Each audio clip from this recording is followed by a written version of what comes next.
بسم اللہ الرحمن الرحیم۔ اس بات سے سب لوگ اتفاق کریں گے کہ اختیار اور ارادہ انسان کے لیے ایک بہت بڑی نعمت ہے۔ انسان اپنے اس اختیار اور ارادے کو آزادی کے ساتھ استعمال کرتا ہے۔ یہ استعمال اس کے لیے جہاں بہت بڑے شرف کا باعث ہے، اگر وہ اس استعمال کو غلط طریقے سے پیش کرے تو اس کے نتیجے میں فساد پیدا ہوتا ہے۔ چنانچہ ہم یہ دیکھتے ہیں کہ ایک انسان جب اپنے اس ارادے اور اس اختیار کو غلط ایکسرسائز کرتا ہے، اس کا سوء استعمال کرتا ہے، تو اس کے نتیجے میں معاشرے میں جرائم پیدا ہوتے ہیں اور معاشرے میں وہ مختلف افراد کے خلاف تعدی کا شکار ہوتا ہے اور شکار کرتا بھی ہے ان کو۔ قرآن مجید سے یہ معلوم ہوتا ہے کہ اگر ہمیں ایک معاشرے کو ایک صالح معاشرہ بنانا ہے تو جرم کے صدور سے پہلے، جرم کے واقع ہونے سے پہلے ضروری ہے کہ ہم تعلیم کے ذریعے سے، ریفارمیشن کے ذریعے سے اور تلقین کے ذریعے سے اس معاشرے میں اس چیز کو اجاگر کریں کہ جرائم جو ہیں یا دوسرے اشخاص کے خلاف تعدی کتنی ایک غلط اور کتنی ایک مردود چیز ہے۔ تاہم جب ایک انسان سے کوئی غلطی ہو جائے اور وہ جرم کر بیٹھے تو پھر یہ ضروری ہے کہ اس کو قرار واقعی سزا دی جائے۔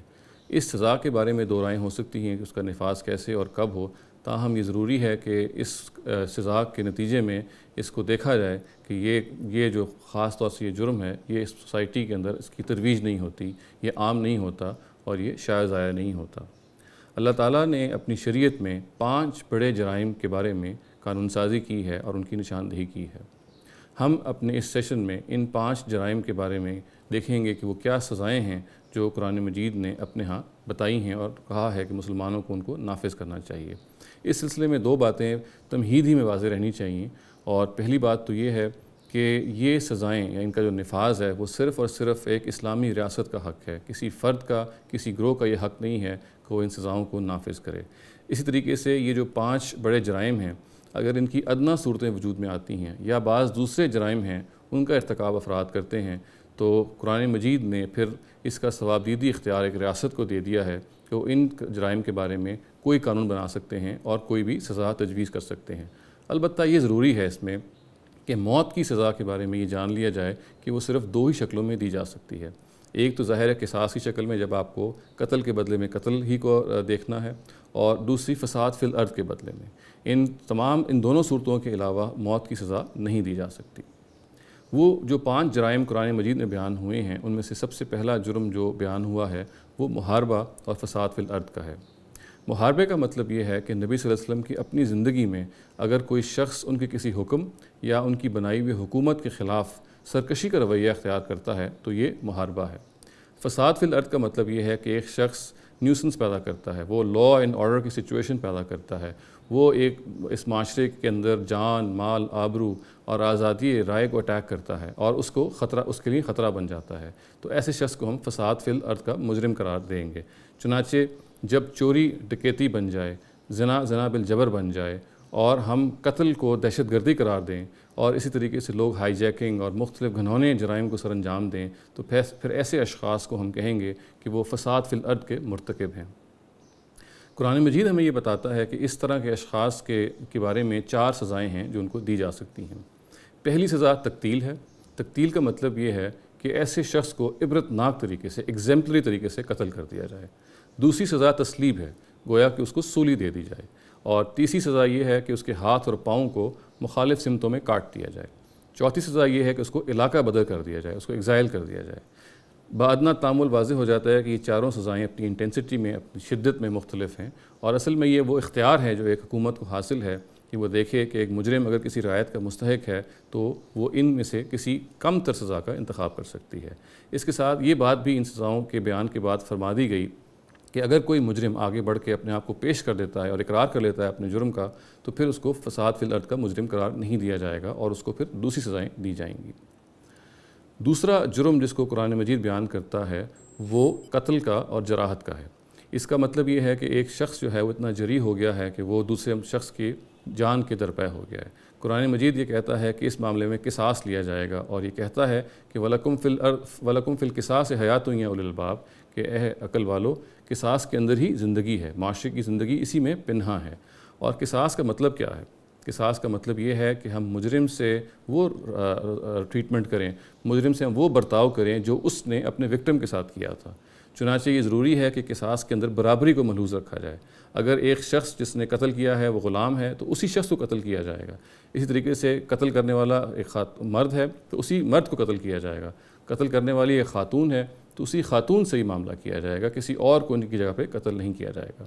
ہاں البتہ یہ ہو سکتا ہے کہ مقتول کے جو ورثاء ہیں، اس کے جو اولیاء ہیں، وہ قاتل کو کسی وجہ سے معاف کر دیں، اور اسلامی ریاست بھی یہ سمجھے کہ یہ معافی جو ہے یہ عدل کے مطابق ہے، تو پھر معاملہ دیت پہ سیٹل کیا جا سکتا ہے اور اس مجرم کو کم تر سزا بھی دی جا سکتی ہے۔ دیت دراصل ایک تاوان ہے، ایک فائن ہے جو مجرم پہ عائد کیا جاتا ہے، اور اس کی جو کوانٹٹی ہے اس کے بارے میں قرآن یہ کہتا ہے کہ اس کو معاشرے کے معروف پر چھوڑ دیا گیا ہے۔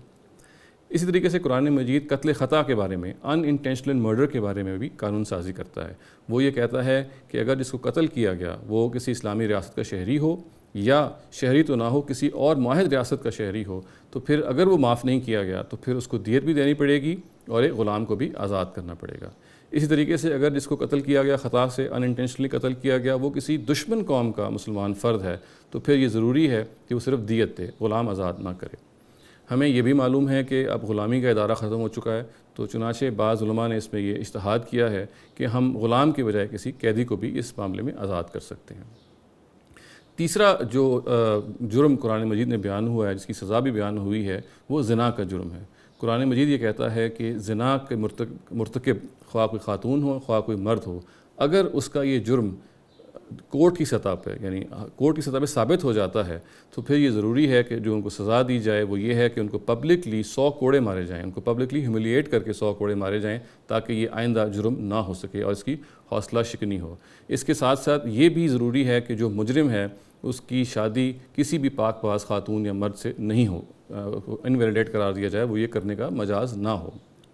اسی طریقے سے یہ بات جہاں پہ قرآن مجید میں بیان ہوئی ہے، اس سے یہ معلوم ہوتا ہے کہ زنا کی یہ سزا ایک انتہائی سزا ہے، اور اگر ایک شخص کسی رعایت کا مستحق ہے تو اس کو کوئی کمتر سزا بھی دی جا سکتی ہے۔ چوتھا جرم جو قرآن مجید میں بیان ہوا ہے وہ قذف کا جرم ہے۔ قذف کا مطلب یہ ہے کہ ہم کسی شخص پہ زنا کی تہمت لگائیں، اور اس کی دو شکلیں ہو سکتی ہیں۔ ایک شکل تو یہ ہے کہ کسی پاک باز خاتون یا مرد پہ زنا کی تہمت لگائی جائے، اور دوسری شکل یہ ہے کہ ایک شوہر اپنی بیوی یا ایک بیوی اپنے شوہر پر یہ تہمت لگائے۔ جہاں تک قذف کے پہلی شکل کا تعلق ہے تو قرآن مجید یہ کہتا ہے کہ ضروری ہے کہ الزام لگانے والا 4 عینی گواہوں کو پیش کرے، اور اگر وہ اس سے قاصر رہتا ہے تو پھر اس کی اپنی پیٹھ پر 80 کوڑے برسیں گے، اور وہ ہمیشہ کے لیے گواہی کے معاملے میں ساقط الاعتبار قرار پائے گا، یعنی اس کی گواہی پھر آئندہ قبول نہیں کی جائے گی۔ دوسری شکل جو قذف کی ہے، جس کو ہم لعان کہتے ہیں، اس کا مطلب یہ ہے کہ اگر ایک شوہر اپنی بیوی پر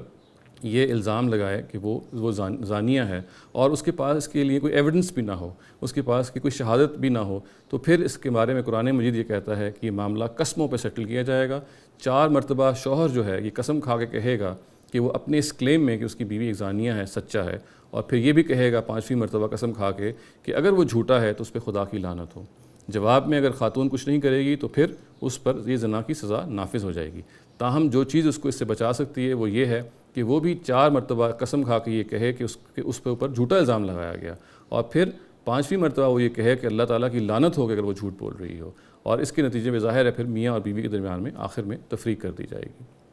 5واں جرم جو قرآن مجید میں بیان ہوا وہ چوری کا جرم ہے، اور اس کے بارے میں یہ کہا گیا کہ اگر چور مرد ہو یا عورت ہو، اگر اس پر یہ جرم پوری طرح ثابت ہو جاتا ہے، وہ کسی لینینس کا، کسی رعایت کا مستحق نہیں ہے، تو پھر اس کی رسٹ سے، اس کے پونچے سے اس کا ایک ہاتھ کاٹ دیا جائے گا۔ یہ وہ 5 بڑے بنیادی جرائم ہیں جن کی سزا قرآن مجید میں بیان ہوئی ہے، اور یہ بات بتا دی گئی ہے کہ انہی کی ادنیٰ صورتوں میں یا بعض دوسرے جرائم کے معاملے میں ثوابدیدی اختیار ہے اسلامی ریاست کے اوپر۔ وآخر دعوانا الحمدللہ رب العالمین۔